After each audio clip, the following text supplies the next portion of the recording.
কারণ তুমি জানো না রে আয়েশা, তুমি আমার সুখের সময়ের বিবি,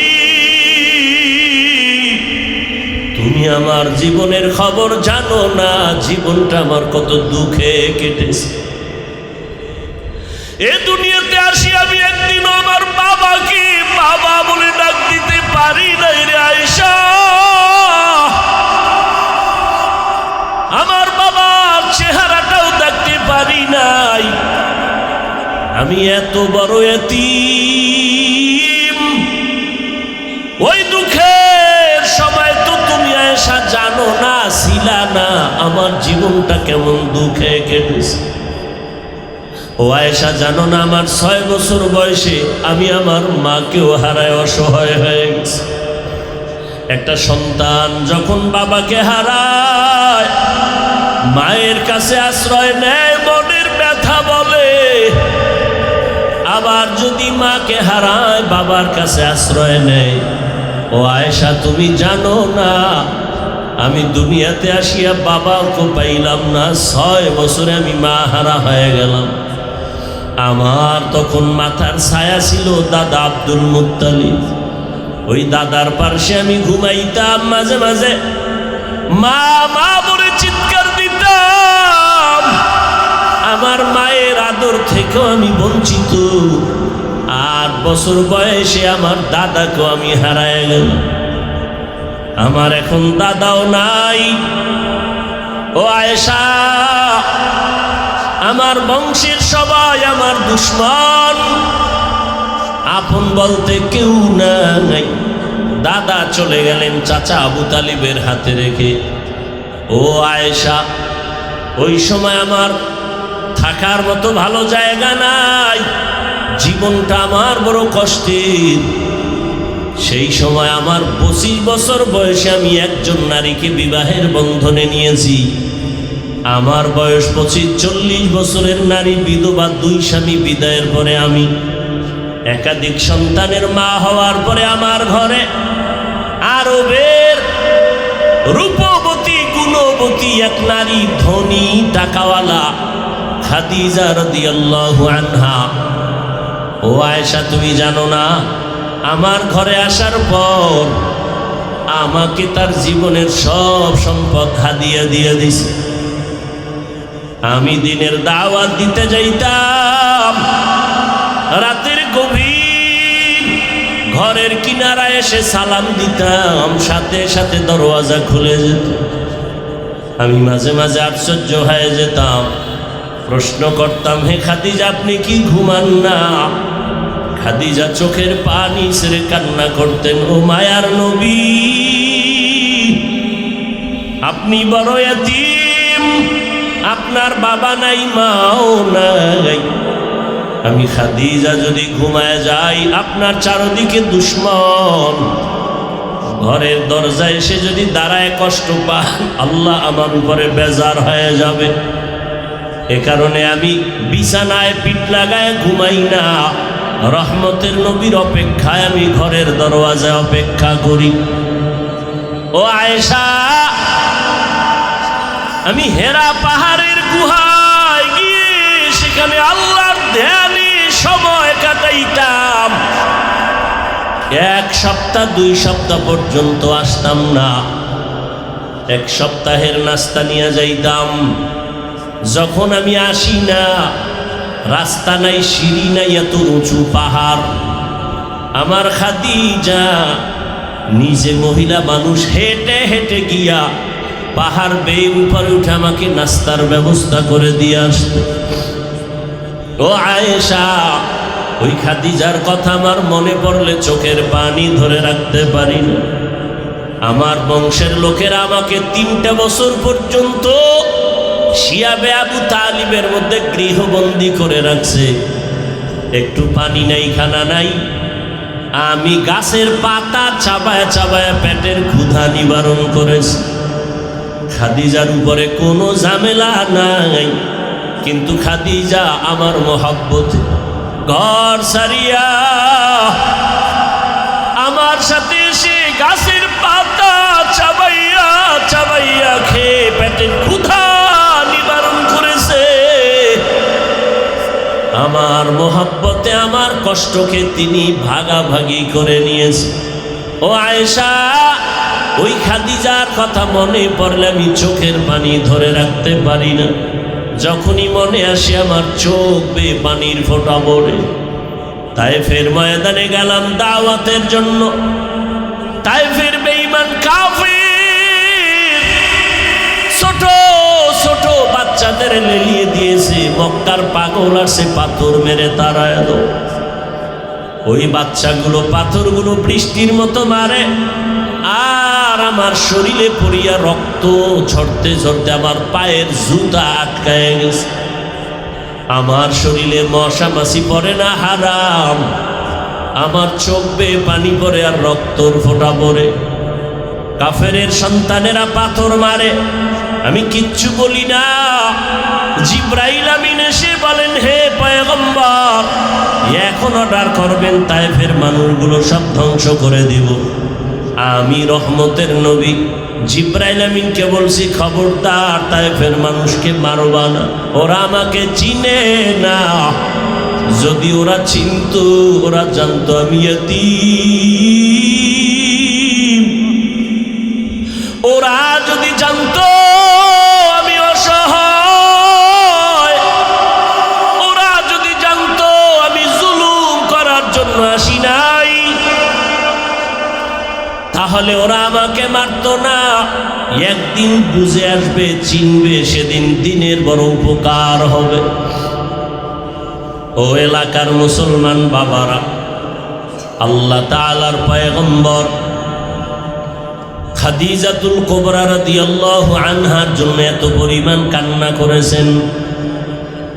চাচা আবু তালিবের জন্য নবী কান্না করেছেন। ও পর্দার আড়ালের মা, আপনারা যদিও নবীদের স্ত্রী হতে পারেন নাই, তবে তাদের মতোই তো আপনারা নারী। খাদিজা রাদিয়াল্লাহু আনহার মতো নারী, ফাতেমা রাদিয়াল্লাহু আনহার মতো নারী, আয়েশা রাদিয়াল্লাহু আনহার মতো নারী। এরে আম্মা জান, কয়দিন আর দুনিয়ার রং তামাশার পেছনে ঘুরবেন? কোন দিন মরণ হবে, আজরাইল এসে জীবনটা নিয়ে যাবে জানা নাই। যে ব্যক্তি আল্লাহর দরবারে দাঁড়িয়ে হিসাব দেওয়ার ভয়ে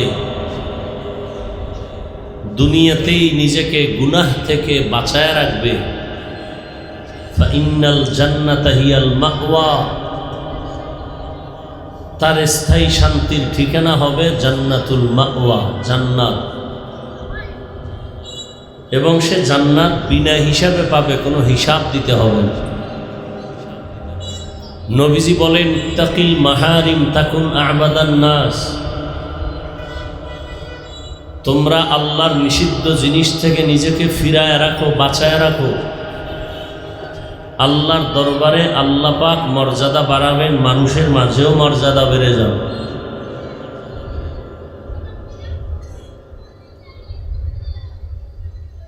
আয়াত হাদিসের তরজমার পরে এরপরে কিছু ব্যাখ্যা।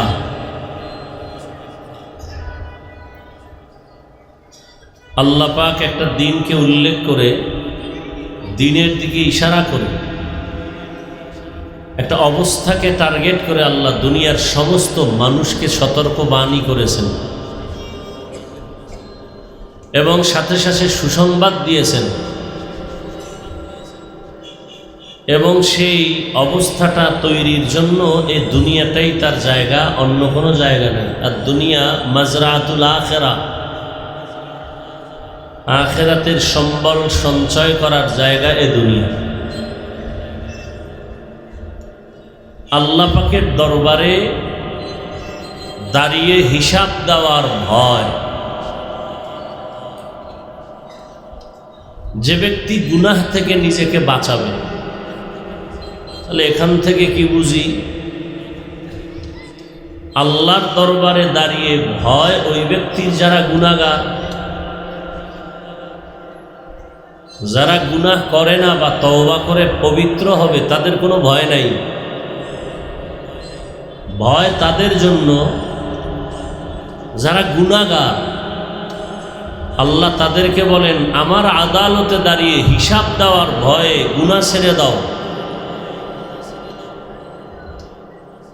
তাহলেই আমি তোমাকে বিনা হিসাবে জান্নাত দিব।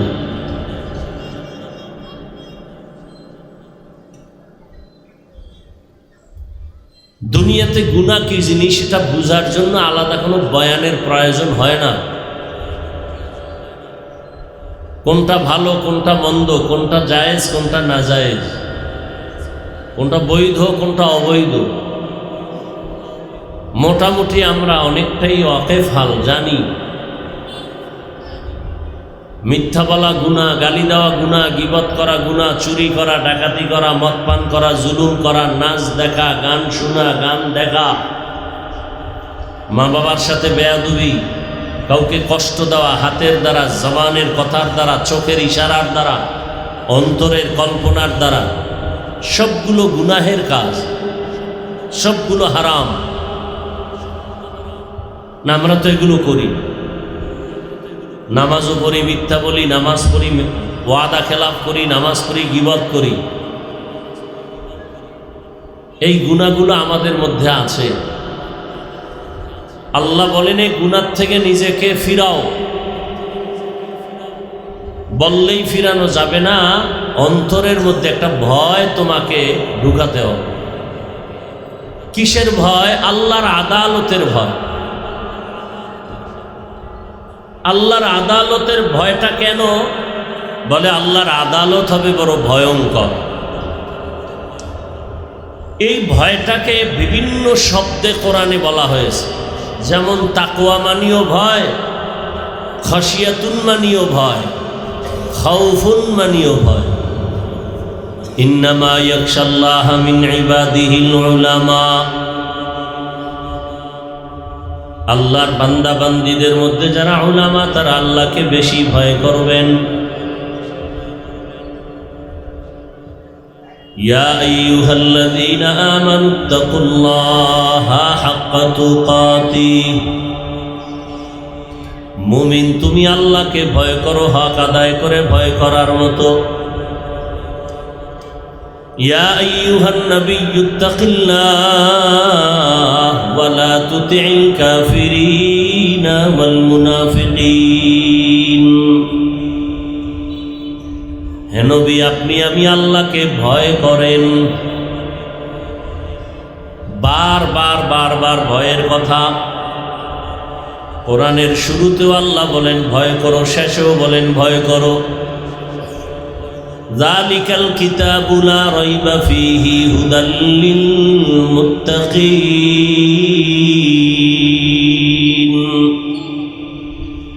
কোরআন জান্নাতের পথ দেখাবে, হেদায়াতের পথ দেখাবে তাদেরকে যারা আল্লাহকে ভয় করে। ওয়াত্তাকু ইয়াওমান তুরজাউনা ফীহি ইলাল্লাহ। ভয় করো ওই দিনকে, যেদিন সব প্রাণী মানুষ সহ আল্লাহর আদালতে হাজির হতে হবে। বারবার আল্লাহ ভয় করতে বলেন।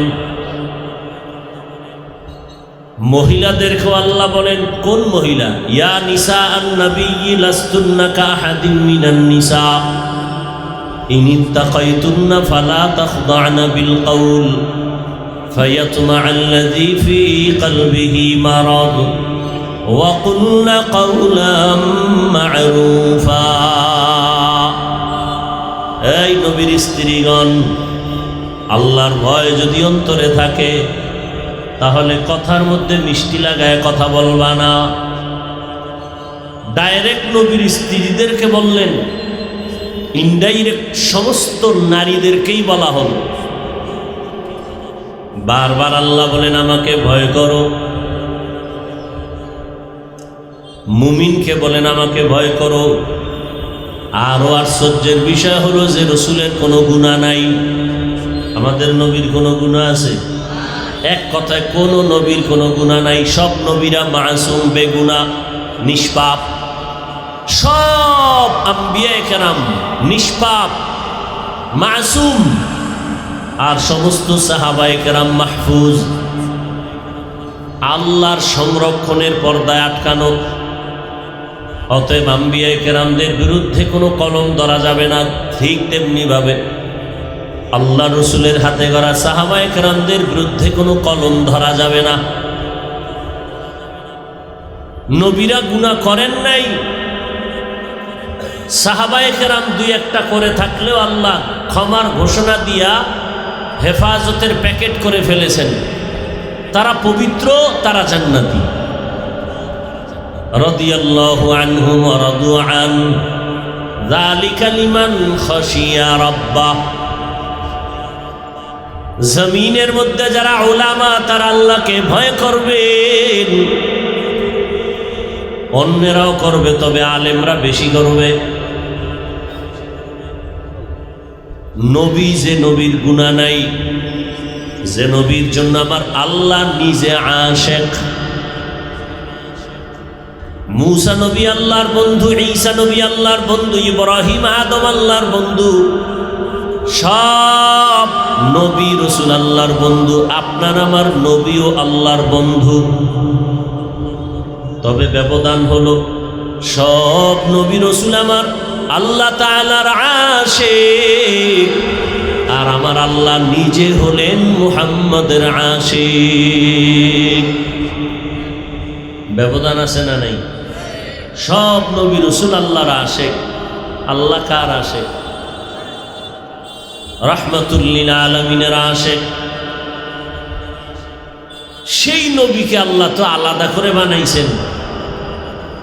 আল্লাহ সে নবীকেও বলেন আমাকে ভয় করেন। বারবার আল্লাহ বলেন আমাকে ভয় করো। কোরআনের শুরুতেও তাকওয়া ভয়, কোরআনের শেষের আয়াতেও তাকওয়া ভয়। এমন কোনো পৃষ্ঠা কোরআনের নাই বললেই চলে যে ভয়ের আওয়াজ নাই। খাউফুন মানিও ভয়, খাশিয়াতুন মানিও ভয়, তাকওয়া মানিও ভয়। পুরুষেরাও বলে আল্লাহ, আল্লাহকে ভয় কর। নারীদেরও আল্লাহ বলেন আমাকে ভয় করো। কেন এত বারবার আল্লাহ ভয় করতে বলেন? দুনিয়াতেও মানুষ মানুষকে ভয় করে, করে না? করে না? কোন মানুষ কোন মানুষকে ভয় করে? দুর্বল মানুষ শক্তিশালী মানুষের ভয় করে, নিরীহ মানুষ সন্ত্রাসীদেরকে ভয় করে। এক কথায় যারা ভয়ঙ্কর বেয়াদব এদেরকে মানুষ ভয় করে। বুঝে থাকলে বলেন আমার আল্লাহ কি ভয়ঙ্কর নাকি দয়ালু? কি দুনিয়াতে তো দয়ালুরে কেউ ভয় করে না, করে? ভয়ঙ্করের ভয় করে। তো আল্লাহ যদি দয়ালু হন তাকে ভয় করব কেন? আসলেই তো আল্লাহ দয়ালু। কেমন দয়ালু? আল্লাহর মতো দয়ালু আর আছে কেউ? দুনিয়ার যত দয়ালু সব দয়ালু স্বার্থপর।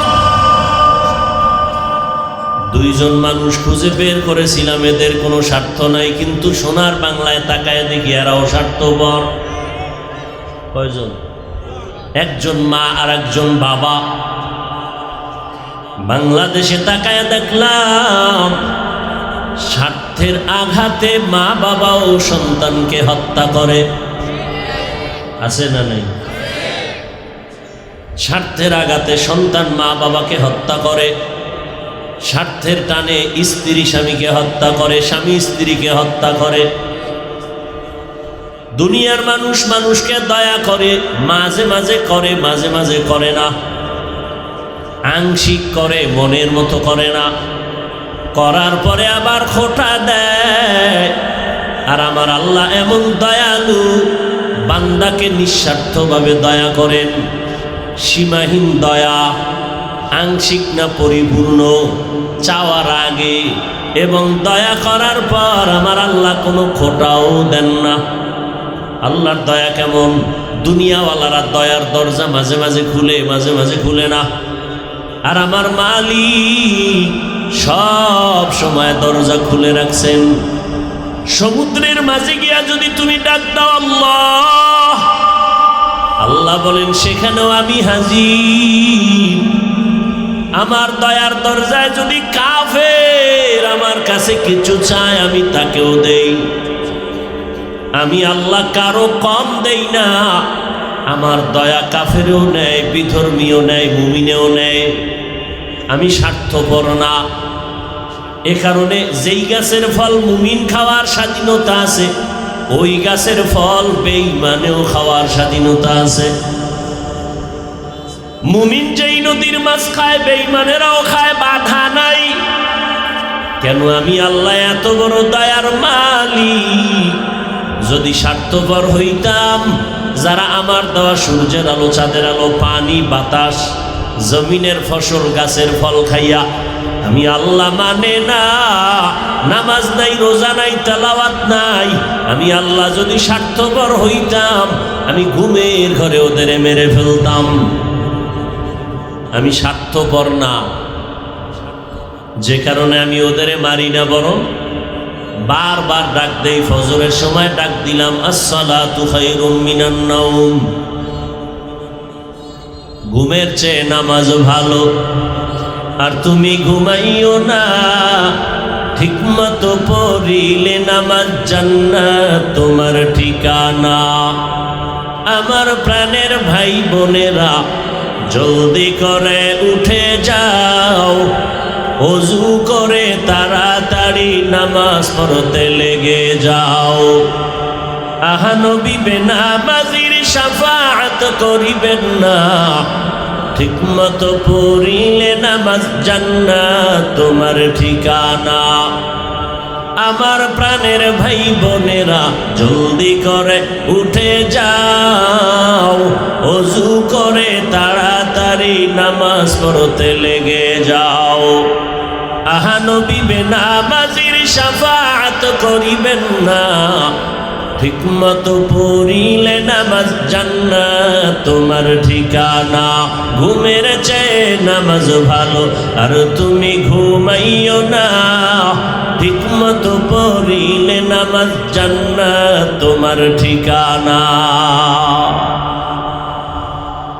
ফজরে ডাক দেওয়া হলো, বান্দা তুই হাজিরায় যাও নাই, নাক টেনে ঘুমিয়ে আছো, কারণ সারা রাত মোবাইলে আকাম করেছো। ফজরের আগে ঘুমায় গেছো, নামাজের খবর নাই। আমি আল্লাহ তোরে ডাক দাওয়াইলাম, তুই হাজিরা দাও নাই। আমি আল্লাহ বেজার না হইয়া আবার জোহরের নামাজে ডাক দিলাম, হাইয়া আলাস সালাহ। জোহরের নামাজেও তুই হাজির হও নাই রে মুমিন। আমি আল্লাহ বেজার না হইয়া আবার আসরের সময় ডাক দিলাম, হাইয়া আলাল ফালাহ। আসরেও তুই নাই। আমি আল্লাহ রাগ না, আবার মাগরিবে ডাক দেওয়ার আয়োজন করলাম, মাগরিবেও তুই আসো নাই। এশার নামাজে আবার ডাক দিলাম, তুই আসো নাই। এইবার আমি নিজে রেডি হয়ে গেলাম, আমি তোরে ডাকার জন্য আসতেছি। রাতের যখন গভীর,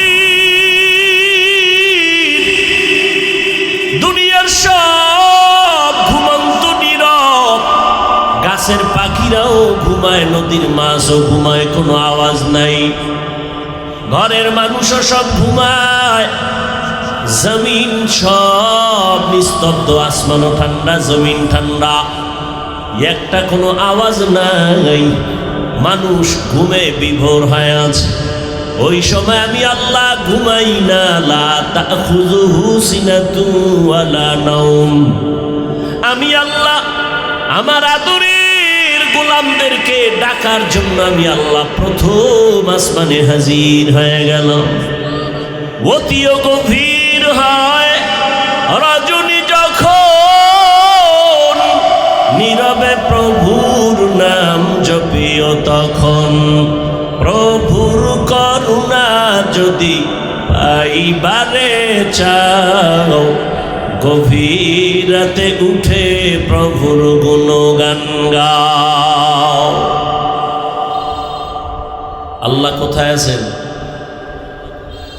প্রথম আসমানে এসে বান্দাকে ডাকেন। মুয়াজ্জিন ডাকছে, যাও নাই, এখন আমি ডাকতে আসছি, আলা মিন মুস্তাগফিরিন ফাআগফির আলা। এ অপরাধী গুনাহগার, কি পরিমাণ গুনাহ করেছো, আয় আমার কাছে ক্ষমা চা। এখন ক্ষমা চাবি, চোখের পানি ছেড়ে দিবি। চোখের পানিটা গালের নিচে যাওয়ার আগে তোর জীবনের গুনাহগুলো মাফ করে দিব। আতিনা ফি দারে দুনিয়া না হাসান, আতিনা ফি দারে উকবা না হাসান, ইয়া গিয়াসাল মুস্তাগীসিন ইহদিনা লাফতিখারা বিল উলুমে ওয়াল গিনা।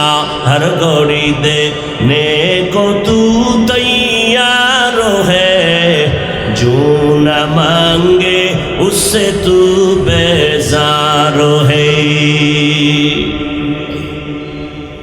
আমি আল্লাহ গভীর রাত্রে ডাক দিলাম, আলা মিন মুস্তারজিকিন ফারজুকা। কার টাকা পয়সা লাগবে, রিজিক লাগবে, বল, আমি আল্লাহ দেওয়ার জন্য আসছি। কোন সময় ঘুমাইতেছেন আপনারা? কোন সময় আল্লাহ আসেন? কোন দিন? হ্যাঁ, বান্দার থেকে কিছু নিতে না দিতে? আপনাদের কিছু লাগে না? নাক টেনে ঘুমান কেন? বাবায় যদি গভীর রাতে ঘরের দরজায় এসে দরজা খোল, বিপদে আছে। এমন কোনো মোহাব্বতের সন্তান নাই যে ঘুমায় থাকবে, সাথে সাথে দরজা খুলে বাবা কেন আসছে?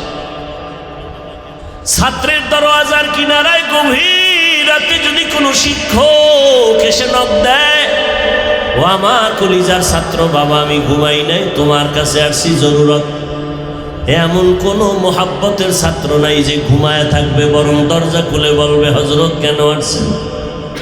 তোমার আমার আসল মালিক আমার আল্লাহ।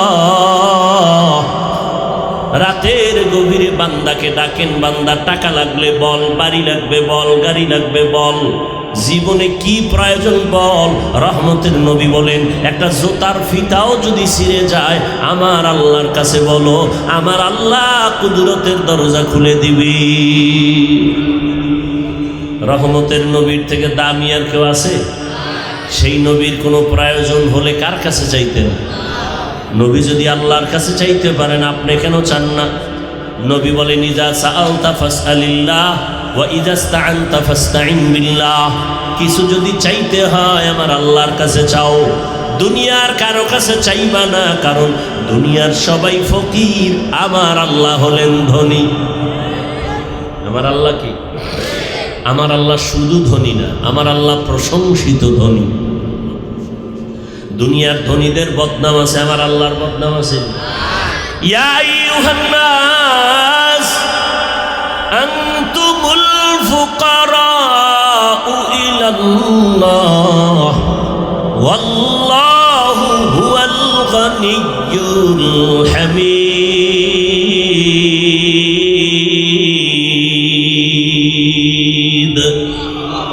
গর তাওয়াক্কুল মিকুনি হার সুবহ শাম, میرا ساند رزق تو ازلا مقام جزبہ حق چی زی مخاعت انسو جا فضل او عامست در جملہ جہاں। এতক্ষণ আলোচনায় কি বুঝলেন? আমার আল্লাহ ভয়ঙ্কর না দয়ালু?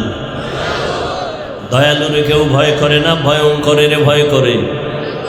আল্লাহ যেহেতু দয়ালু, তো আল্লাহকে কেন ভয় করবো? অথচ আল্লাহ শুধু ভয় না, নবীরও আল্লাহ বলে, নবী আপনি আমাকে ভয় করেন। ইয়া আইয়ুহান নাবিয়্যুত্তাকিল্লাহ ওয়া লা তুতি'ল কাফিরিনা ওয়াল মুনাফিকিন। হে নবী আপনি আমাকে ভয় করেন, কাফের মুনাফিকের অনুসরণ করবেন না। নবীকেও আমার আল্লাহ বলেন আমাকে ভয় করো, নারীদেরও বলেন আমাকে ভয় করো, দুনিয়ার সব মানুষেরও আল্লাহ বলেন ভয় করো। ইয়া আইয়ুহান নাস ইত্তাকু রাব্বাকুম, ও দুনিয়ার মানুষ তোমাদের রবের ভয় করো। দুনিয়ার সব মানুষকে বললেন, বেঈমানকেও বললেন, মুমিনেরও বললেন। ইয়া আইয়ুহাল্লাযীনা আমানুত্তাকুল্লাহা ওয়া কুলু কাওলান সাদীদা। বারবার আল্লাহ মুমিনকে বলেন ভয় কর, ভয় কর। আল্লাহ বারবার কেন ভয় করতে বলেছেন? অথচ আল্লাহ হলেন দয়ালু, আল্লাহ তো ভয়ঙ্কর না। আল্লাহ কেমন দয়ালু, যার কোনো তুলনা নাই। আল্লাহ পাকের দয়া ছাড়া জমিনে কেউ চলার উপায় নাই। আমরা যে রাতের বেলা ঘুমিয়ে যাই, সকালবেলা ঘুম থেকে উঠার জন্য কার দয়া লাগে? আল্লাহ যদি দয়া না করেন ঘুম থেকে ওঠা সম্ভব না। আল্লাহর হুকুমে নিঃশ্বাস ভেতরে যায়, আবার হুকুম দিলে বাহিরে আসে। যদি আল্লাহ হুকুম না দেয় নিঃশ্বাস আর চলবে না। হসপিটালের মধ্যে রুগীর নিয়ে নাকের মধ্যে অক্সিজেনের পাইপ লাগায় রাখছে, আইসিইউতে ঢুকাইছে। মিনিটে মিনিটে বিল উঠে। 1 ঘন্টা আইসিইউতে ঢুকলা এত টাকা, 2 ঘন্টা এত টাকা। অক্সিজেন না থাকলে বাঁচবে না। কিন্তু দেখছেন নি, চোখে দেখা গেল পাইপ লাগানো। কিন্তু আমরা যেই হাঁটাচলা করি, চলাফেরা করি, এর মধ্যে 1 সেকেন্ডে আমার মাওলার অক্সিজেন বন্ধ আসেনি। আল্লাহরে কয় টাকা বিল দিছেন? 24টা ঘন্টা ঘুমাইয়ে আছেন, সেখানে অক্সিজেন লাগে না? কথা বলেন না কেন? তাহলে পাইপ ছাড়া আল্লাহ পাক টোটাল একটা আইসিইউর মধ্যে আমাদের রাখছেন। 5 মিনিট যদি অক্সিজেন বন্ধ হয়ে যায়, বান্দা আর বেঁচে থাকার কোনো উপায় নাই। আল্লাহ কয় হসপিটালে ঢুকিয়ে, আইসিইউর মধ্যে ঢুকিয়া লক্ষ লক্ষ টাকা অক্সিজেনের বিল দাও। আমি আল্লাহ তোরে 24 ঘন্টা অক্সিজেনের মাঝে রাখছি, কয় টাকা বিল দিছো? দিছেন 1 টাকাও? আল্লাহ বলে বিল লাগবে না, বরং তোর কল্যাণে তুই 5 ওয়াক্ত নামাজ আদায় কর, মা বাবার খেদমত কর, ওলামায়ে কেরামের পরামর্শ নিয়ে চল, আমার হুকুম মেনে গুনাহ থেকে নিজেরে বাঁচায় চল। আমি আল্লাহ তোকে দুনিয়ায় বাদশা বানাবো, পরকালে বিনা হিসাবে জান্নাত দিব। গুনাহ থেকে নিজেকে বাঁচাইও। কেন? আল্লাহ ভয়ঙ্কর না, এটাই সত্য। তবে মুফাসসিরিনে কেরাম বলেন না, আল্লাহ একটা সময় বান্দার জন্য বড় ভয়ঙ্কর হবেন। সেই দিন হবে কিয়ামতের দিন। আল্লাহ ওই দিন এমন ভয়ঙ্কর হবেন যে নবীদের গুনাহ নাই, তারাও কান্না শুরু করবে ভয়ে। সেদিন এতটা আল্লাহ রাগান্বিত হবেন, এই পুরা জমিন হবে কিয়ামতের মাঠ। আরাফার ময়দান হবে আল্লাহর এই স্টেজ বা আদালত। কেউ বলেন সিরিয়ার জমিন হবে আদালত, গোটা দুনিয়ার জমিনটা হবে কিয়ামতের মাঠ। সমতল জমিন, মানুষগুলো সব, নারী পুরুষ সব উলঙ্গ দাঁড়াবে। আম্মা জান আয়েশা রাদিয়াল্লাহু আনহা বলেন, ইয়া রাসূলুল্লাহ, মানুষ উলঙ্গ সব নারী পুরুষ একসাথে দাঁড়াবে, লজ্জা লাগবে না? নবী বলেন, হাসরের মাঠ এত ভয়ঙ্কর হবে, কেউ কারো দিকে তাকাবার হুঁশ হবে না। মানুষগুলো উলঙ্গ দাঁড়িয়ে যাবে। আল্লাহ বলবে, সূর্যটা নিচে নেমে আসো। সূর্যটা নিচে এসে তাপ দেওয়া মাত্র মাটির জমিনটা পুড়িয়া তামা হয়ে যাবে। অপর দিকে জাহান্নামের চিৎকারের আওয়াজ। জাহান্নাম চিল্লায় বলবে, আল্লাহ গুনাহগার গুলো আমার পেটে দাও, আমার পেটে বড় ক্ষুধা, বেনামাজি গুলো দাও। আল্লাহ অর্ডার করবেন, 70,000 ফেরেশতারা শিকল লাগায় ধরে রাখ, জাহান্নাম যেন আমার দিকে আসতে না পারে। যদি আমার আদালতের দিকে আগায় যায়, আমি বিচার করতে পারবো না। 70,000 শিকল জাহান্নামের গলায় লাগায়া ফেরেশতারা পেছনে টেনে ধরবে, তারপরও রাখতে পারবে না। নবীজি বলেন, সেদিন আল্লাহ ভয়ঙ্কর রূপ ধারণ করবেন। আল্লাহ এমন এক ভয়ঙ্কর রূপ ধারণ করে, কুদরতি আওয়াজ, জবানের রাগান্বিত আওয়াজ, লিমানিল মুলকুল ইয়াউম লিল্লাহিল ওয়াহিদিল কাহ্হার। পরবর্তী আওয়াজে হাসরের ময়দানটা থরথর করে কেঁপে উঠবে। এমন কঠিন হালাত, নবীদের কান্না এমনভাবে শুরু হয়ে যাবে, উম্মতেরও চিন্তা থাকবে না। আদম নবীও কাঁদবেন, মুসা নবী কাঁদবেন, ঈসা নবী, আদম, নূহ নবী কাঁদবেন, ইব্রাহিম নবী কান্না করবেন। আম্মা জান আয়েশা রাদিয়াল্লাহু আনহা বলেন, নবী তখন আপনি কি করবেন আর উম্মতের কি হালাত হবে? রহমতের নবী বলেন, নবীদের কান্না দেখা উম্মতেরাও বেকারার হয়ে যাবে। আদম নবীর কাছে যাবে, সুপারিশের জন্য পারবে না। ঘুরতে ঘুরতে ঘুরতে ঘুরতে শেষ, আমি মুহাম্মদের তারা তালাশ করবে। হাসরের ময়দানে নবী আপনাকে উম্মতেরা কোথায় পাবে? নবী বলেন, আমি আমার রবের সামনে মাকামে মাহমুদের মধ্যে সিজদায় পড়ে আমিও কান্না শুরু করব। সব নবীদের কান্না, নিজেদের চিন্তা, একমাত্র আমি রহমতের নবী মালিকের কুদরতে মাকামে মাহমুদে সিজদায় পড়ে কাঁদবো। আর আমি আমার নিজের ব্যাপারে একটা কথাও বলবো না। আমি বারবার কান্না করবো আর বলবো, আমার উম্মত, আমার উম্মত, আমার উম্মত।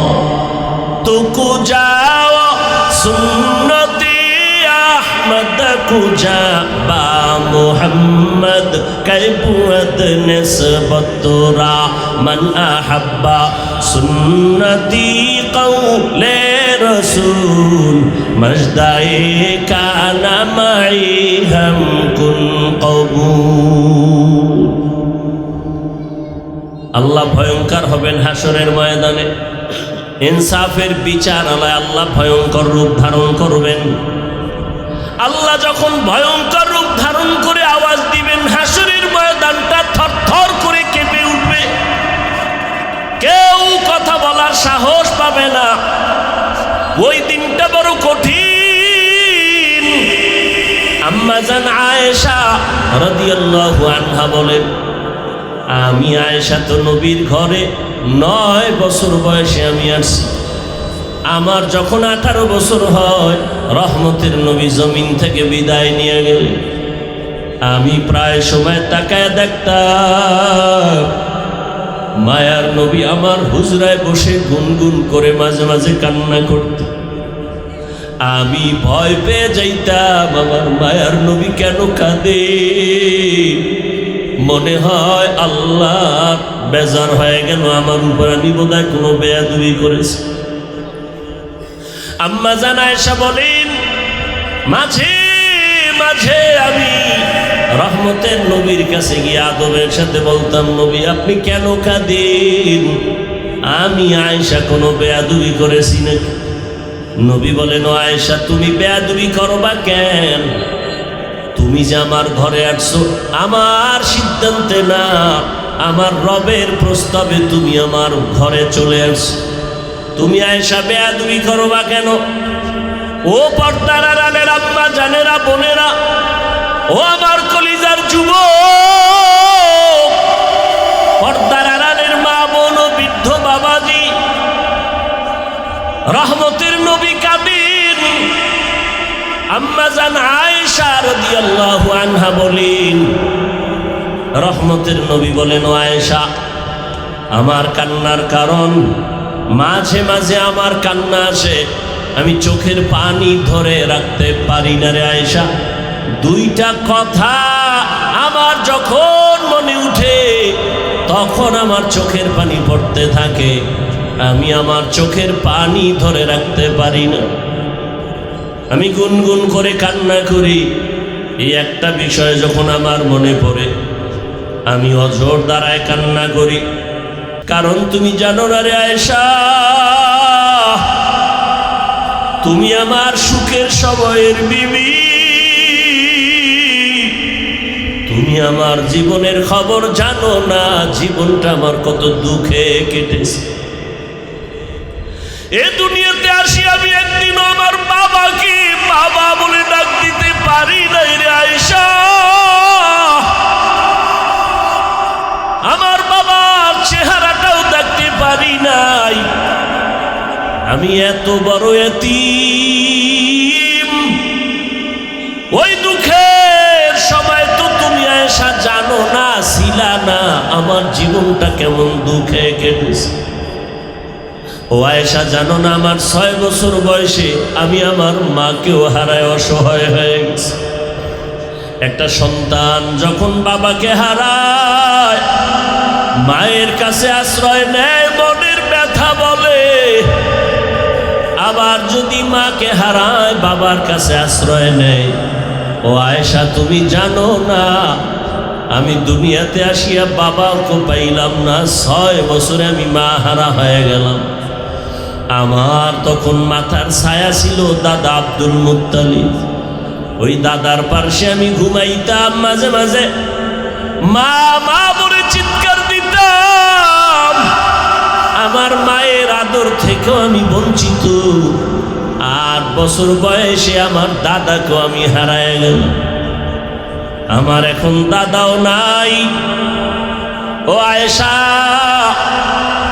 আমার বংশের সবাই আমার দুশ্মন, আপন বলতে কেউ নাই। দাদা চলে গেলেন চাচা আবু তালিবের হাতে রেখে। ও আয়েশা, ওই সময় আমার থাকার মতো ভালো জায়গা নাই, জীবনটা আমার বড় কষ্টের।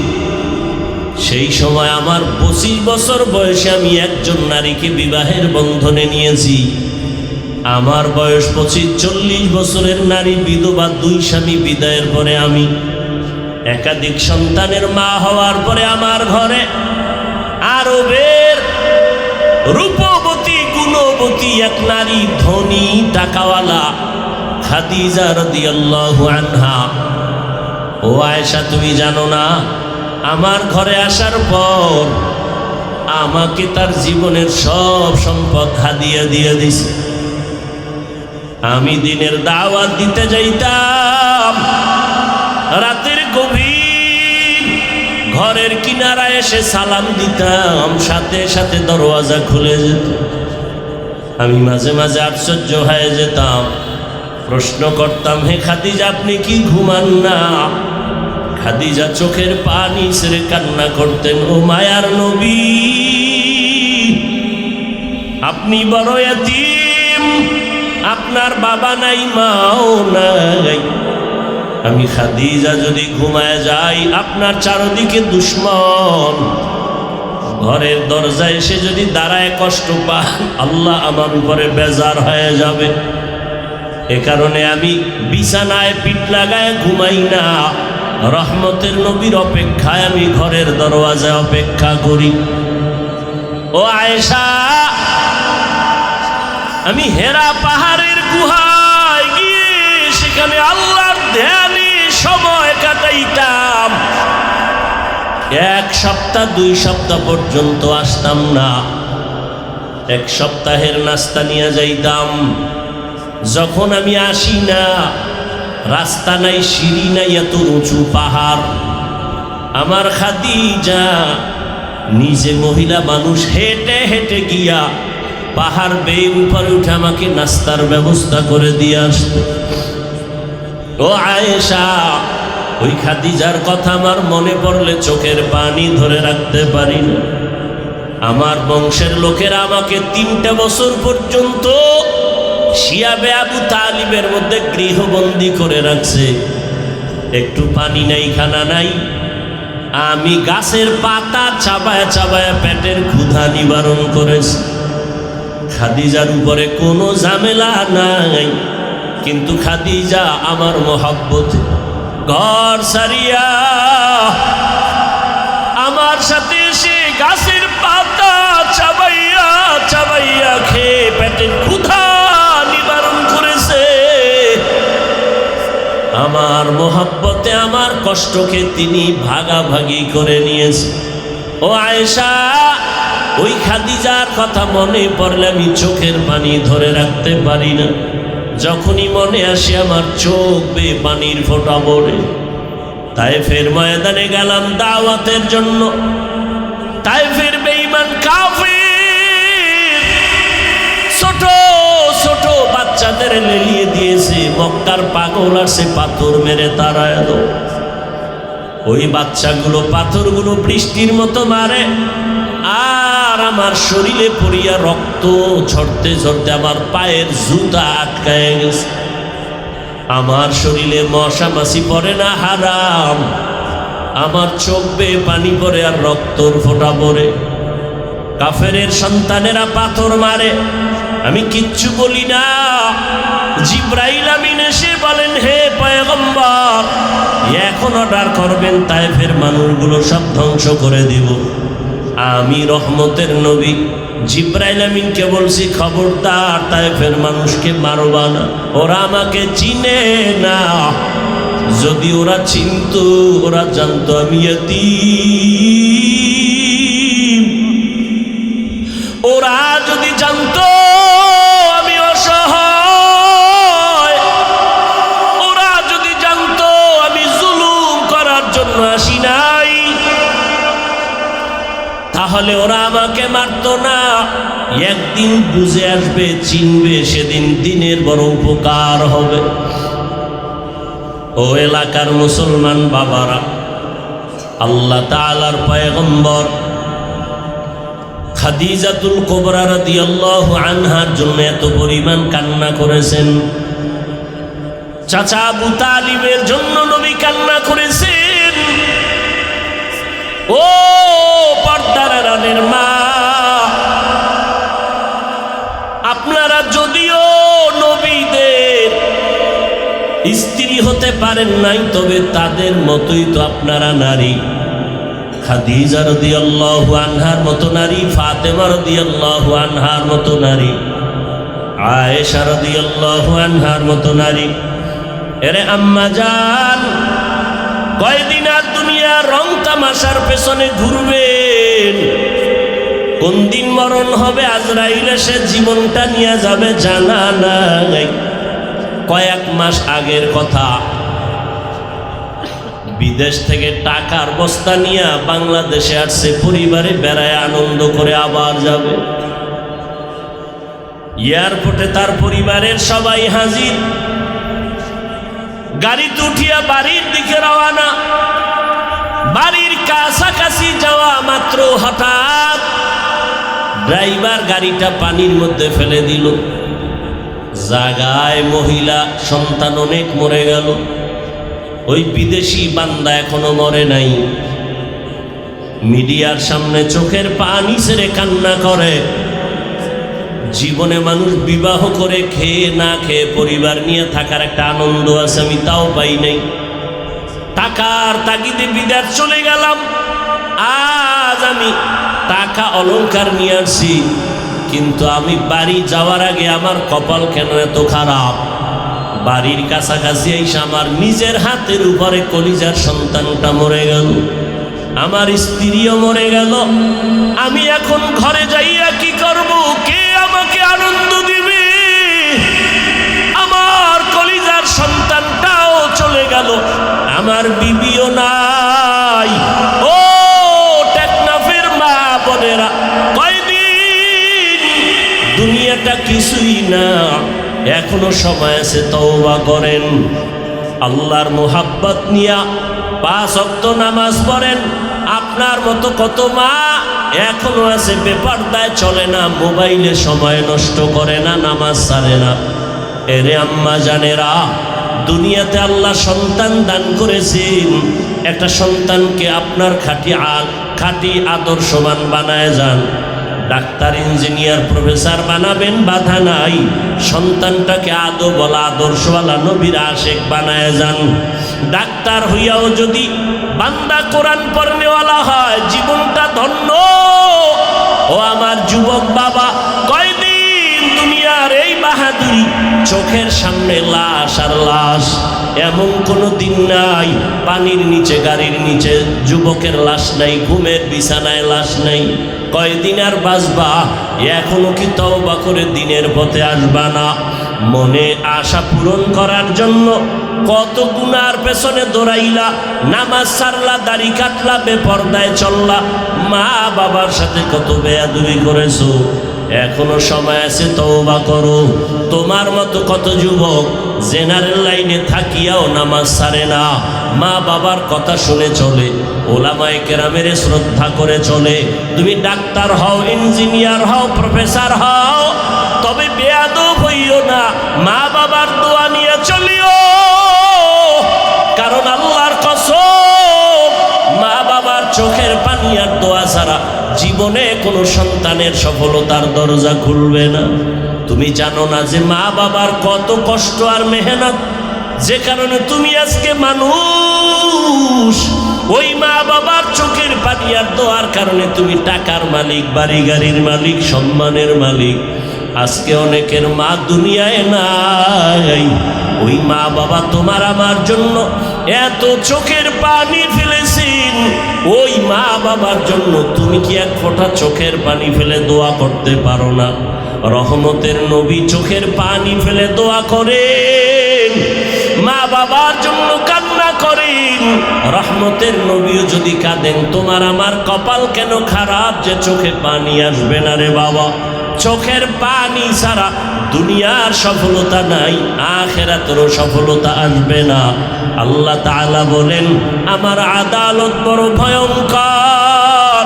ওই ভয় অন্তরে জমা করিয়া দুনিয়াতে গুনাহ ছেড়ে তওবা করো, আল্লাহর কাছে কান্না করো, গুনাহ থেকে ক্ষমা চাও। চোখ দুইটা বন্ধ করলে দেখা যাবে আমার মতো গুনাহগারের জমিনে কেউ নাই। গুনাহের কারণে হাত না পাক, চোখ না পাক, জিহ্বা না পাক, অন্তর না পাক। আল্লাহর দরবারে ক্ষমা চাও, নামাজি হয়ে যাও, আল্লাহর কাছে সিজদা দিয়ে কান্না করো। আল্লাহ বলেন, বান্দা যখন কান্না করবে চোখের পানি ছাড়িয়া, গালের নিচে চোখের পানি যাওয়ার আগে আমি আল্লাহ তার জীবনের সব গুনাহ মাফ করে দিব। ভাইরা আমার, আল্লাহর নবী বলেন, ও আয়েশা, দুই কথা মনে পড়লে আমার বেশি কান্নার আওয়াজ। এখনো খাদিজার কথা মনে পড়লে কান্না করি। আর একটা বিষয় হলো, আল্লাহ যেই দিকে ইঙ্গিত করে বলছেন আমাকে ভয় করো, আমার আদালতের ভয়, গুনাহ ছাড়ো, ওই আদালতের কথা যখন আমার মনে পড়ে আমি চোখের পানি ধরে রাখতে পারি না। আমি রহমতের নবী কান্না করি, হাসরের ময়দান আমার উম্মতের কি উপায় হবে? যেদিন নবীরা পর্যন্ত কান্নায় বিভোর, একটা নেকির টান পড়বে, কেউ কারো সহযোগিতা করবে না। হাদিসে পাকে নবী বলেন, এক আল্লাহর বান্দা হাসরের ময়দানে সব বান্দার আমল নামা ওজন দিতে গিয়া মাত্র একটা নেকের টান, আল্লাহ বলবে একটা নেক তোমার আমল নামায় চলে আসলে তুমি জান্নাত পেয়ে যাইবা। দেখো তোমার আত্মীয় স্বজন কেউ একটা নেক দেয়নি, আল্লাহর বান্দা দৌড়াবে, সন্তানের কাছে গিয়া বলবে, বাবা জীবনে কষ্ট করে তোমাকে খাওয়াইছি, নিজে খাওয়ার চিন্তা করি নাই, আজ আমি বিপদে পড়েছি, একটা নেক আমাকে দাও। সন্তান বলবে, আমার বাবা ছিল ঠিক, তবে তুমি আমার বাবা আমি বিশ্বাস করি না। এভাবে ঘুরতে ঘুরতে ঘুরতে ঘুরতে কেউ একটা নেক দেয় না, মাত্র একটা নেক হলেই জান্নাত পাবে, কেউ দেয় না, মাও না, বাবাও না, পরিবারের কেউ না। এখন নিরুপায়, চোখে পানি, কান্না করতেছে, কই পাবো একটা নেক? এক নেক হলে আমি জান্নাত পাবো। আল্লাহর বান্দা নিরুপায় হইয়া কান্না করে করে এখন যা আল্লাহর আদালতে যাবে, হঠাৎ করে দেখে পার্শ্বে একজন বুড়া মানুষ বসে বসে কান্না করে। জিজ্ঞাসা করে, বাবা তুমিও কাঁদো কেন? এই কাঁদো কেন? আমি কাঁদি একটা নেক পাইলে আমি জান্নাতে যাব, আমার কপাল খারাপ, আমার বাচ্চা সন্তান পরিবার কেউ আমাকে নেক দেয় না। ওই লোকটা কান্দে আর কয়, ভাই তুমি কাঁদো কেন? কয়, আমার জীবনে কোনো নেক নাই, গুনাহ গুনাহ গুনাহ, আমি কাঁদি জাহান্নামের ভবে। আমার আমল নামায় একটা নেক আছে, এক নেক দিয়ে তো জান্নাতে যেতে পারবো না, আমার জীবনের সব গুনাহ গুনাহ গুনাহ, তবে একটা নেক, ওই একটা নেক দ্বারা জান্নাত পাওয়া যাবে না।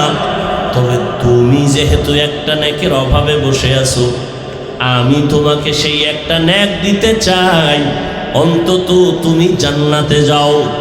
আমি খুশি হব, কারণ আমি এই বিপদের সময় আমার একটা ভাইয়ের উপকার করতে পেরেছি। রহমতের নবী বলেন, ভালো মানুষকে খায়রুন নাস মাইয়ানফাউন নাস, ওই ব্যক্তি তো ভালো যার দ্বারা অন্যের উপকার হবে, কোনো ক্ষতি হবে না। এই সময় তোমার মাও তোমারে সহযোগিতা করে না, বাবাও করে না, ভাই বোন করে না।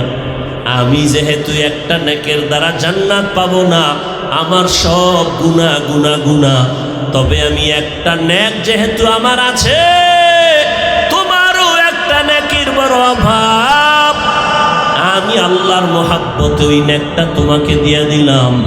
আমার দিলটা এতটুকু শান্ত যে আমার একটা ভাইকে আমি উপকার করতে পেরেছি, এটাই আমার তৃপ্তি। বান্দা খুশি হইয়া ও একটা নেক নিয়ে আমার মালিকের আদালতে হাজির। আল্লাহ তুমি দয়া করেছো, একটা নেক আমি পাই না, তবে পেয়ে গেলাম, তুমি আমারে জান্নাত দাও। আল্লাহ তো সব জানেন। আল্লাহ বলেন, নেকটা কি তোর মা দিছে? কয় না। বাবা দিছে নি? কয় না। তোমার সন্তান দিছে নি? কয় না। কে দিছে বলো? বলে আমার এক ভাই, তার সব গুনাহ গুনাহ, আমল নামায় কোনো নেক নাই, গুনাহ, তবে একটা নেক ছিল, সেই নেকটা আমাকে দিয়েছে। আল্লাহ বলবে, তারে আমার আদালতে হাজির করে দাও। এই বিপদের সময় কে তোমাকে একটা নেক দিয়া সহযোগিতা করেছি, আমার আদালতে হাজির করো। আল্লাহ পাকের অর্ডারে ওই আল্লাহর বান্দাকে আল্লাহর আদালতে হাজির করা হবে। আল্লাহ বলবেন, এই বান্দা, তুই এই ব্যক্তিকে নেক দিয়েছ কেন? এর মা, এর বাবা, এর আত্মীয় সন্তানেরা কেউ এই মুসিবতের সময় একটা নেক দেয় না, দিবে দূরের কথা, এ যে বাবা সন্তান স্বীকারই করে না। নেক দাও তো পরের কথা, এই ব্যক্তি যে একজন মহিলার স্বামী, মহিলা স্বীকারই করে না, নেক তো পরে দিবে। তোমার এই লোকটা তেমন কোনো আত্মীয় না, তোমার ভাইও না, তুমি কিভাবে তারে একটা নেক দিছো? ওই বান্দা বলবে, হে দয়ার মালিক, জাহান্নামের গরম বড় কঠিন, ভয়ঙ্কর, সহ্য করা যায় না রে আল্লাহ। তবে আমার জীবনের একটা নেক আমল, আমি তো এই একটা নেক দিয়া জান্নাত পাবো না। এ কারণে আমি চিন্তা করলাম, আমার ভাইকে যদি একটু উপকার করে, এই নেক আমি দেওয়ার কারণে সে যদি একটু জান্নাতে যায়, জাহান্নাম থেকে বাঁচলো, বিপদ থেকে বাঁচাইতে পারলাম।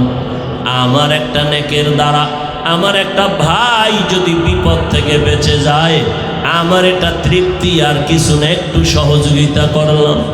আল্লাহ তাআলা বলবেন, ফেরেশতা, একটা বান্দা তার ভাইকে যদি একটা নেক দিয়ে বিপদের সময় সহযোগিতা করে, আমি আল্লাহ তো এর থেকেও বড় দয়াময়, আমি আল্লাহ তো রহিম, আমি আল্লাহর এত দয়া, এত মায়া, আমি আল্লাহ পাক ওই একটা নেক দেনেওয়ালা বান্দাকেও এই দয়ার কারণে তাকেও জান্নাত দিয়ে দিলাম।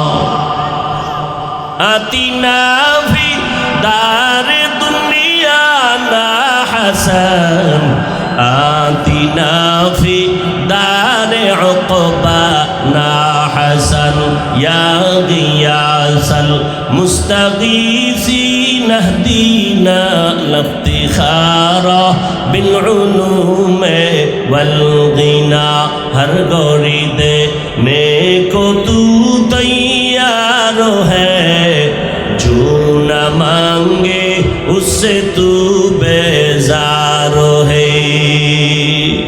وأما من خاف مقام ربه ونهى النفس عن الهوى فإن الجنة هي المأوى। আল্লাহ তাআলা বলেন, আমার আদালতে দাঁড়াইয়া হিসাব দেওয়ার ভয়ে যারা দুনিয়াতে এই গুনাহ থেকে নিজেরে বাঁচায় রাখবে, আমি আল্লাহ তাকে বিনা হিসাবে জান্নাত দিয়ে দিব। দুনিয়াতে থাকিয়া গুনাহ থেকে বাঁচার উপায়, জীবনের ভাগ দুইটা, একটা আমার পেছনে চলে গেল, সামনে আর একটা আমার হায়াত কতদিন আছে জানা নাই। তবে পিছনের জীবনে গুনাহ অনেক করে ফেলেছি, সামনের জীবনেও গুনাহ হতে পারে। এই দুই লাইনের গুনাহ থেকে কিভাবে বাঁচব? পিছনের গুনাহ থেকে বাঁচার জন্য একটা মেডিসিন লাগবে, সামনের গুনাহ থেকে ভালো পবিত্র থাকার জন্য আর একটা মেডিসিন লাগবে।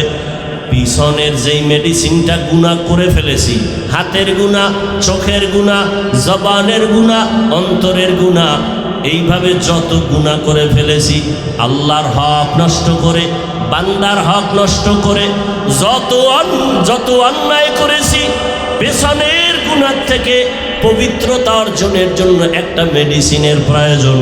ওই মেডিসিনটা না থাকলে পেছনের গুনাহ থেকে আমার ক্ষমা হবে না। সামনের জীবনে যেন আমার চলার পথে কোনো গুনাহ না হয়, ওই গুনার থেকে বাঁচার জন্য আর একটা মেডিসিন লাগবে। এই দোনোটা মেডিসিন অর্জন করার একমাত্র জায়গা হলো আল্লাহওয়ালাদের নেক নজর। লিকুল্লি শাইইন মা'দিনুন ওয়া মা'দিনুত তাকওয়া কুলুবুল আরিফিন। ভালো ভালো জিনিস রাখার গোডাউন আছে, তাকওয়ার গোডাউন হলো একমাত্র আল্লাহর প্রিয় বান্দা যারা আরেফিন, আল্লাহকে চিনেন, আহলুল্লাহ যাদের বলা হয়, তাদের নেক নজর লাগাও। তাদের নজরের মধ্যে পাওয়ার আছে। আল্লাহর নবী বলেন, ক্বালা রাসূলুল্লাহি সাল্লাল্লাহু আলাইহি ওয়া আলিহি ওয়াসাল্লাম, ইত্তাকু ফিরাসাতাল মুমিন ফাইন্নাহু ইয়ানজুরু বিনুরিল্লাহ। আল্লাহর নবী বলেন, আল্লাহর বিশেষ যারা পাওয়ারওয়ালা বান্দা, এদের ফেরাসাতের পাওয়ার থেকে তোমরা সতর্ক, ভয় থাকিও, কারণ এরা অনেক কিছু দেখেন যেটা তোমরা দেখো না। আল্লাহ তাদেরকে স্পেশাল পাওয়ার দান করেন। এই পাওয়ারের নাম কোরআনের ভাষায় ফুরকান, হাদিসের ভাষায় পাওয়ারের নাম ফেরাসাত। ইয়া আইয়ুহাল্লাযীনা আমানু ইন তাত্তাকুল্লাহ ইয়াজআল লাকুম ফুরকানা। আল্লাহ তাআলা বলেন, ও মুমিন, তাকওয়ার উপরে মুজাহাদা করো, প্রচেষ্টা চালাও, আল্লাহ একটা পাওয়ার দান করবেন। এই পাওয়ারের নাম ফুরকান। মা মা'নাল ফুরকান হুয়া নূরুম মিন ইলাহি। ফুরকান নামের পাওয়ার হলো আল্লাহর থেকে স্পেশাল দেওয়া একটা নূরের আলো। ওই আলোটা দিয়া বান্দা হক বাতিল নির্ণয় করে হকের উপরে আগাইতে থাকবে। এই ফুরকান নামের পাওয়ারটাকে হাদিসের ভাষায় বলে ফেরাসাত। ওসমান রাদিয়াল্লাহু তাআলা আনহু মসজিদে নববীর মধ্যে বয়ান করতেছেন, সাহাবায়ে কেরাম বসা। শেষের দিকে একজন সাহাবী বাজার থেকে গিয়া মজলিসের পেছনে বসলেন। ওসমান এক নজর দেখে আর নজর দেয় নাই। কিছুক্ষণ পরে বলে, এই মজলিসের মধ্যে এমন একজন ব্যক্তি আমাদের মজলিসে বসছেন যার চোখের মধ্যে জেনার আসর দেখা যায়, জেনার আসর। সাহাবী ভয় পেয়ে গেলেন। বাজার থেকে আসলাম, বাজারে হাঁটার সময় একটা বেগানার নজর লাগছে, বেগানা নারী। তো ওসমান রাদিয়াল্লাহু আনহু মসজিদে বসে খবর কিভাবে পেলেন? তো মজলিস শেষ, সাহাবী ওসমান রাদিয়াল্লাহু আনহুর কাছে গেলেন, গিয়ে আস্তে করে বললেন, হযরত, নবুয়তের দরজা খোলা? বলে না তো। তো ওহির দরজা খোলা? কয় না। তো আপনি কিভাবে বললেন সাহাবীর চোখের মধ্যে জেনার নজর লাগানো? ওসমান রাদিয়াল্লাহু তাআলা আনহু বললেন, ও সাহাবী, নবুয়তের দরজা বন্ধ, ওহির দরজা বন্ধ, নবুয়তের দরজা খোলা নাই, তবে ফেরাসাতের দরজা খোলা। ফাইন্নাহু ইয়ানজুরু বিনুরিল্লাহ। আল্লাহ তাদেরকে এমন একটা নূরের পাওয়ার দান করেন, আলো, কেমন আলো? বলে আমার এই বাতির পাওয়ার 100 পাওয়ারের বাতির আলো একরকম, 1000 পাওয়ারের বাতির আলোতে আরো অনেক দেখা যায়। আল্লাহ তাআলা এই পাওয়ারটা যাকে দান করবেন, সাধারণ মানুষ যা দেখবে না, ওই বান্দা বান্দি তা দেখবেন। ওমরে ফারুক রাদিয়াল্লাহু তাআলা মসজিদে নববীর মধ্যে খুতবা দিতেছেন, হঠাৎ করে একটা আওয়াজ দিলেন অপ্রাসঙ্গিক, ইয়া সারিয়াতাল জাবাল, ইয়া সারিয়াতাল জাবাল, ইয়া সারিয়াতাল জাবাল। ও সারিয়া পাহাড়, পাহাড়, পাহাড়। সারিয়া কই? বলে মদিনাতুল মুনাওয়ারা থেকে 2000 কিলোমিটার দূরে ইরানে যুদ্ধ করতেছে ইসলামের জন্য। সারিয়াকে জিজ্ঞাসা করা হলো, সারিয়া ওমরের আওয়াজটা পেয়েছো? সারিয়া বলে কাছে বসিয়া যেভাবে শোনা যায় ওইভাবেই ওমরের আওয়াজ শুনেছি। এর নাম ফেরাজা। দুনিয়ার থেকে বান্দা গুনাহ ছাড়ো, পেছনের গুনাহ থেকে বাঁচার জন্য আলাদা একটা মেডিসিন, সামনে যেন গুনাহ না হয় সেখান থেকে বাঁচার জন্য আর একটা মেডিসিন। দোনোটা মেডিসিন অর্জন করার একমাত্র ঠিকানা আল্লাহর প্রিয় বান্দা আহলুল্লাহ যারা, তাদের সোহবত, তাদের নেক নজর। পেছনের গুনাহ থেকে বাঁচার যে মেডিসিন লাগবে, ওই মেডিসিনের নাম কান্নাওয়ালা তওবা। কি তওবা? কান্নাওয়ালা তওবা। চোরেরে যখন ধরে মানুষ বেতের বাড়ি দেয়, সেও তওবা করে আর চুরি করব না, কিন্তু মন থেকে তওবা করে না, ওই তওবা হবে না। তওবা হবে কান্নাওয়ালা তওবা। জীবন চলে যাবে, ওই গুনাহ আর অপরাধ করব না, হে মালিক তুমি আমাকে মাফ করে দাও। তো পিছনের গুনাহ থেকে বাঁচার জন্য যেই মেডিসিন দরকার, সে মেডিসিনের নাম কান্নাওয়ালা তওবা। সামনের জীবনে যে গুনাহ হতে পারে, পারে না? পারে না। সেই জীবনের থেকে বাঁচার জন্য আর একটা মেডিসিন দরকার। সামনের জীবনে গুনাহ থেকে মুক্ত থাকার জন্য যে মেডিসিন, ওই মেডিসিনের নাম হলো তাকওয়া। হর কে দারত খৌফে হক দর দিল মদাম, জন্নাতুল মাওয়া দেহদ রাম কাম জুজবা হক চি জে মখাজ ইনসো জা ফজলে উআ মস্তে দর জুমলা জাহা। গুনাহ থেকে বাঁচার জন্য পিছনের গুনাহ থেকে তওবা করতে হবে। তওবা যদি না করি, পেছনের গুনাহ ক্ষমা হবে না। কান্নাওয়ালা তওবা। সামনের জীবনে গুনাহ থেকে পবিত্র থাকার জন্য যে আমার গুণটা লাগবে, পুঁজি লাগবে, তার নাম তাকওয়া। এই দোনোটা পুঁজি অর্জনের একমাত্র ঠিকানা আল্লাহর প্রিয় গোলাম তাকওয়াওয়ালা, আল্লাহওয়ালার নেক নজর। তাদের নজর থাকলেই বান্দা গুনাহ থেকে বাঁচা সম্ভব। আমি মাঝে মাঝে বলি, আমরা যারা আল্লাহওয়ালা মুরব্বীদেরকে মেনে চলার চেষ্টা করি, এরপরও নিজেরা ঠিক থাকতে পারি না, লাইনচ্যুত হয়ে যাই, হাঁটায় ভুল, কথায় ভুল, চলায় ভুল।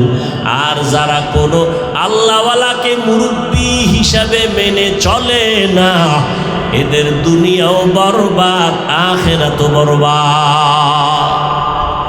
এদের দুনিয়াও বরবাদ, আখিরাতও বরবাদ।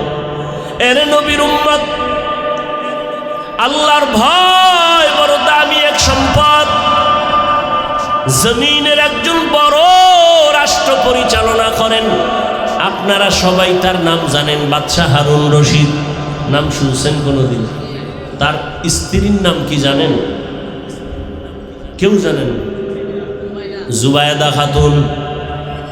এত বড় রাষ্ট্রের একজন দায়িত্বশীল বাদশাহ হারুন রশিদ একদিকে রাষ্ট্র চালায়, অন্যদিকে আল্লাহর ঘর মসজিদের ইমামতি করে। রাষ্ট্রের ইমাম তো এমনই হওয়া উচিত যে মসজিদেরও ইমাম হবে, রাষ্ট্রেরও কি হবে? ইমাম হবে। তাহলে দেশে শান্তি হবে। কি বলেন? আপনারা যে দ্বিতীয়বার স্বাধীন করে একটা লাভ দেন, যে দ্বিতীয়বার স্বাধীন করেছেন, ফলাফল কি এ বিষয়ে কিঞ্চিত আলোচনা মাগরিবের নামাজের এশার আগে করে গেছেন। স্বাধীন স্বাধীন করে যে চিৎকার দিলেন, কি পেয়েছেন কি? যদি আপনার স্বাধীনতা সফল হয় তাহলে কেন এখনো বাবার সামনে মেয়েকে ধর্ষণ করা হয়? জুলাইয়ের স্বাধীনতার যদি সফল হয় কেন এখনো স্বামীর সামনে তার স্ত্রীকে ধর্ষণ করা হয়? এখনো কেন পানির মধ্যে লাশ পাওয়া যায়? স্বাধীনতা যদি সফল হয় এখনো কেন দোকানওয়ালা ব্যবসায়ী কেন নিরাপত্তাহীনতায় ভুগে? বোঝা গেল স্বাধীন সফল হয়নি। সফল স্বাধীনতার জন্য আর একবার যুদ্ধের ময়দানে অবতীর্ণ হতে হবে এবং সেই স্বাধীন হবে চূড়ান্ত সফলতার স্বাধীন। আর সেই স্বাধীন হবে একমাত্র ইসলামের স্বাধীন। ইসলামের স্বাধীন যতদিন হবে না ততদিন পর্যন্ত আল্লাহর কসম চাপাবাজি চলবে, জমিনে শান্তি আসবে না, কোনদিন আসবে না, আল্লাহর জাতের কসম। কারণ আমি প্রায় সময় উদাহরণ দেই, লঙ্গি চিনেন? লঙ্গি, এই যে লঙ্গি পরেছি, লঙ্গির মধ্যে গোবর লাগার কারণে পাক না না পাক? কথা বলেন না কেন? গোবর চিনেন তো? এখন এই লঙ্গির গোবর পাক করার জন্য ব্যবস্থা লাগবে না? কি লাগবে? বেশিরভাগ পানি। কি লাগবে? এখন অচেনা পথে আপনি পানি তালাশ করতেছেন, কাপড়ের গোবর ধোয়ার জন্য আপনি পাইতেছেন না। আধা ঘন্টা ঘুইরা ঘাম অস্থির হয়ে বসে আছেন, তো একজনে বলে, ভাই তুমি এত পেরেশান কেন? বলে, আমার কাপড়ে গোবর লাগছে, পাক করা দরকার, পানি পাই না। বলে, আরে তুমি পাগল নাকি? তুমি এদিক সেদিক পানি তালাশ করো কেন? তোমার নিজের কাছেই তো স্পেশাল পানি আছে না নাই? ওই পানির নাম কি? পেশাব। আরে ভাই তুমি এই বুদ্ধিটা আগে আধা ঘন্টা আগে দাও নাই কেন? কইছিল। তুমি যদি আধা ঘন্টা আগে বলতা তো আমার এত মেহনত করতে হতো না। উনি প্রস্রাবের পানি দিয়া ওনার কাপড়ের গোবর ধুয়ে ফেলছে। বলেন তো কি পরিমাণ পাক হলো কাপড়? সত্য কথাটা বলেন, পাক হয়েছে না নাপাক আরো ছড়ায় গেল? গোবরের নাপাক ধুইতে গিয়া যদি প্রস্রাবের নাপাক পানি দিয়া ধুইতে যায় তাহলে পাক হয় না, আরো নাপাক ছড়ায়। ঠিক যেই লোকটা সুদ খায়, ঘুষ খায়, দুর্নীতি করে, ধর্ষণ করে, খুনি, চরিত্রহীন এমন একটা মানুষকে যদি বলো আমার টেকনাফ এলাকাটা পবিত্র বানায় দাও, তাহলে পবিত্র হবে না আরো নাপাক ছড়ায় যাবে? আরো নাপাক ছড়ায় যাবে। সহজ কথা, কোনো প্যাচ নাই, কোনো ঝামেলা নাই। আমরা ওলামায়ে কেরামরা কখনো বলেন আমাকে এমপি মন্ত্রী বানাও, এখানে আমাদের বসার ওই চেয়ারের মূল্য নাই। ওলামায়ে কেরামকে আল্লাহ যে স্থায়ী সম্মান দিছেন এর থেকে আর বড় সম্মান প্রয়োজন হয় না। তাহলে এরপরও আলেমরা মাঠে কেন ভোট চাওয়ার জন্য প্রস্তুতি নিতেছেন? একমাত্র কারণ ওখানে বসে যে চুরি করে এটা বন্ধ করতে হবে, মানুষের উপরে জুলুম করে সেটা বন্ধ করতে হবে। তারা যদি বন্ধ করে তো আলহামদুলিল্লাহ, আর হুজুর যাওয়ার দরকার নাই। বরং কিন্তু তারা করবে বলে কোনো আশা পাওয়া যায়। একজনে তেঁতুল খায়, বলে ভাই কেমন লাগে? বলে আমার ঠোঁটের মিসকলে বুঝো না এটা কেমন, টক না ঝাল? তাহলে সমাজের পবিত্রতা অর্জনের জন্য কারে দিয়ে কি হবে এটা আগের থেকেই বোঝা যায়। তার চরিত্র তাক বলে দেয়, তার আখলাক বলে দেয়, তার ব্যবহার বলে দেয়। আসলে অনেকে মনে করে ইসলাম বুঝি অনেক কঠিন। কে বলেছে পৃথিবীতে ইসলাম ছাড়া সহজ কোনো ধর্ম নেই? এত সহজ ধর্ম ইসলাম। ইসলাম কি বলে? দুইজন দেখা হলে কি দাও? সালাম মানে কি? শান্তি। তাহলে আমি বললাম আসসালামু আলাইকুম, আপনার উপরে শান্তি বর্ষিত হোক, সে আমাকে কি বলবে? সেও দোয়া করলো আপনার উপরেও শান্তি বর্ষিত হোক। দুই দিক থেকে যখন সালাম আর শান্তির দোয়া চলবে, মাঝখানে আর অশান্তি ঢুকতে পারবে না। ইসলাম কি বলে? বলে এই বড়রা, ছোটদের উপরে মায়া করো। ও ছোটরা, বড়দেরকে সম্মান করে চলো। আল্লাহর কসম, আমার দেশের বড়রা যদি ছোটদেরকে মায়ার নজরে দেখে কোনোদিন জুলুম করবে না। আবার ছোটরা যদি বড়দেরকে সম্মানের নজরে দেখে বেয়াদবি করবে না। এর নাম ইসলাম। ইসলাম কি বলে? কর্মচারী কাজ করে, ঘাম ঝরার আগে বেতন দিয়ে দাও। বেতন যদি আগে দিয়ে দেয়, কর্মচারী কাজের মধ্যে চুরি করবে? করবে না, বরং আমানত রক্ষা করবে। তাহলে যে যাই বলেন আর না বলেন, মানেন আর না মানেন, ফাইনাল কথা, ইসলাম ছাড়াই জমিনে শান্তি আসবে কোনোদিন সম্ভব না। অতএব সেই ইসলাম এ জমিনে আনার জন্য চেষ্টা করতে হবে আমাদের। না আপনারা যদি অপেক্ষায় থাকেন, তসবিহ নিয়ে দিন গুনেন, ভোটের আগের রাত্রে টাকা খাবো, আছেন না অনেক বান্দা, ভোটের আগের রাতে টাকা খাবে, তাহলে এটা তো আপনিই ইসলামের পথকে আটকায় দিলেন। এই টাকা খাওয়া হালাল না হারাম? জোরে বলেন। আমি প্রায় সময় বলি, যারা ভোটের আগে টাকা খাওয়ার নিয়ত করেন, আপনারা বাথরুমে গিয়া 10 গ্রাম পায়খানা খাইবেন, পরে টেকনাফ বাজারে গিয়া হালাল সাবান দিয়া কুলি করবেন, গন্ধ সব শেষ হয়ে যাবে।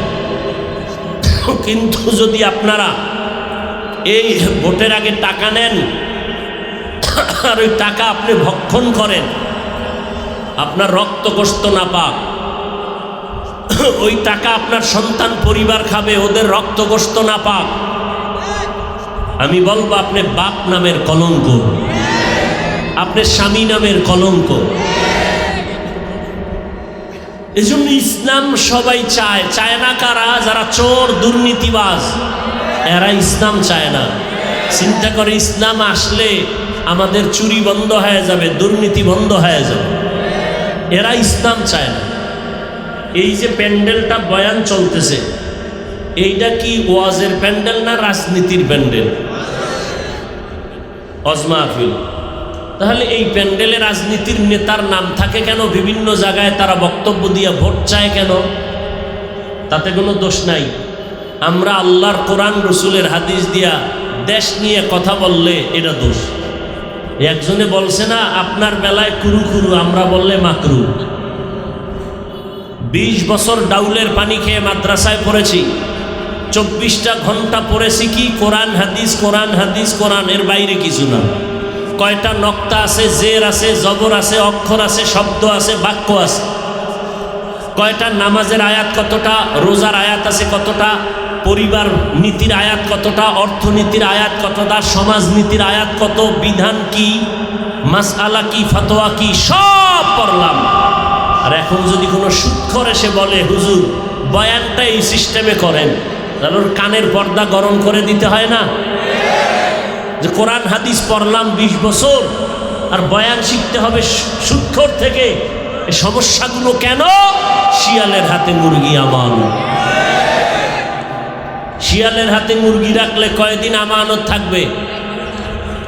শিয়ালের হাতে মুরগি রাখলে যা হয়, মাদ্রাসা মসজিদ আর ধর্মের চাবি সুদখোর, ঘুষখোর, খুনি, ধর্ষকের হাতে রাখলে তাই হবে। আমার এই কথাগুলো যদি আগামী শুক্রবার আপনাদের টেকনাফের কোনো ইমাম সাহেব জুমায় বয়ান করে, কি উপায় হবে বলেন তো? সেদিন মোটামুটি একটা যুদ্ধ শুরু হয়ে যাবে। কমিটি বলবে ইমাম সাহেব 1 মাসের ছুটি। কথা ঠিক নেই? বিষয় কি? শিয়ালের হাতে মুরগি। শিয়ালের হাতে, এজন্য মুরগি চাপ করেন। এখন কিন্তু কলমের দাম নাই, কলমের আঙ্গুলের টিপের দাম। কিসের দাম?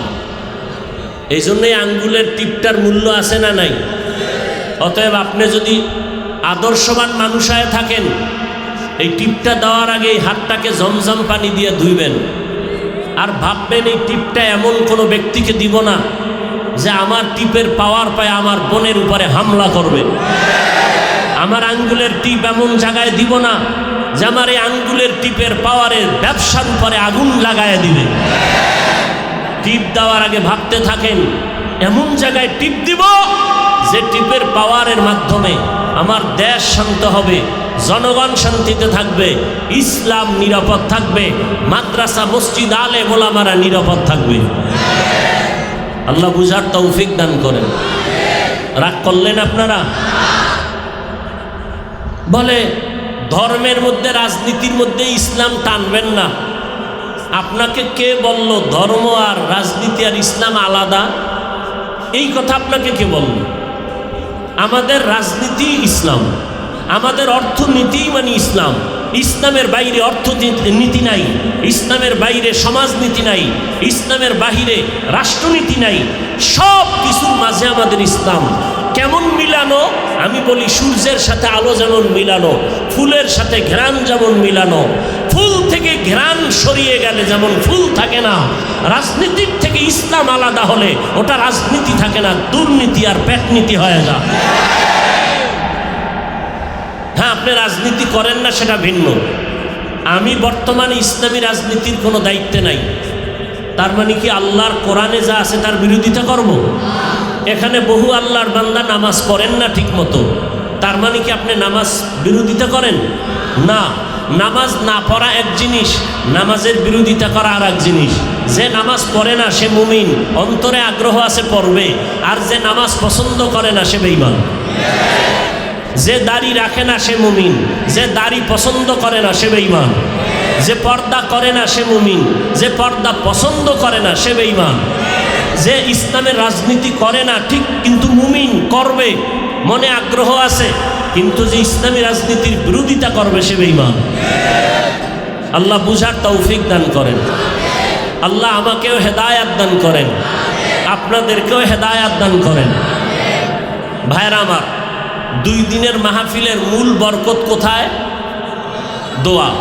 এই দোয়ায় মা বাবার জন্য, দেশের জন্য, প্রবাসীদের জন্য, সবার জন্য দিল খুলে দোয়া।